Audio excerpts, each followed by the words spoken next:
This is kidsplaySoccer.com, free soccer drills. This is another passing drill, and this is a dynamic drill. And what dynamic means is there are two different environments that they're switching over from. One is pressure situation, a pressure environment. One is a non-pressure environment.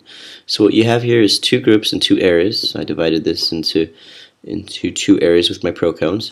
And what they're going to do is one side here, they're just going to pass to each other in a non-pressure situation. So they have one ball, and they're going to either control push pass or push pass or pass. That you decide as a coach what they're going to do. No pressure, right? And then you could obviously you could tell them pass, follow your pass, or just pass, no pressure. You decide. On this side, they're going to be playing a 4v1 in the area, keep away. So now we have the pressure. Now they're moving the space. This guy right here, he is the defender. Now, he doesn't have to have a jersey on, as you see here with the blue jersey. He could just hold a different color jersey. So he could just hold the blue jersey, hold the yellow jersey. That way they know that he's the defender. And then you as a coach, you're going to manage his environment, and you're going to give them a certain time limit. So you manage the time. It could be 2 minutes, 1 minute and a half, 3 minutes. It's up to you.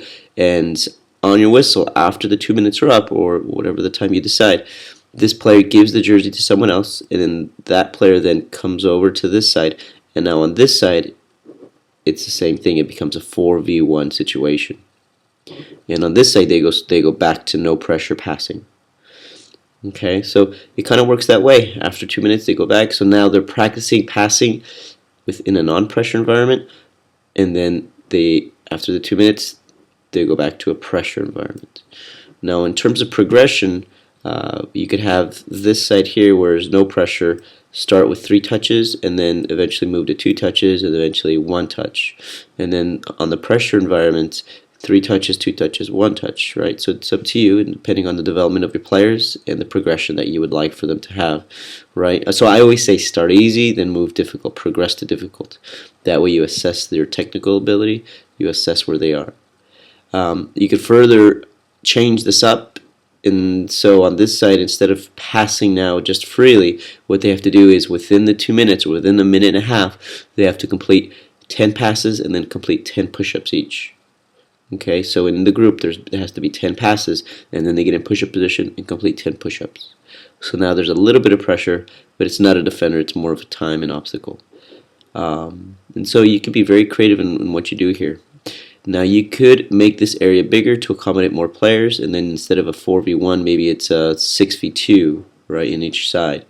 The big clubs that I've seen use this is they actually use the whole field, and they'll put their defensive back here, and they'll put their offensive side of the team here, kind of like how they would set up their on game day, right? Their formation, and they'll play the defensive back here, and one would pressure, and the defenders would start to learn to pass in the back laterally, and that helps your team build from the back.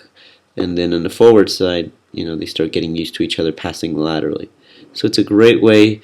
You can never do enough of this drill, because you could always change it. So visit our website, www.kids-play-soccer.com, for more soccer drills, passing drills, shooting drills, and dribbling drills and turns. We did mention control push pass here. That's our methodology for the process of teaching passing. So we like to teach the process first to a child, and then we perfect the technical part of passing. Thanks so much. We'll see you again.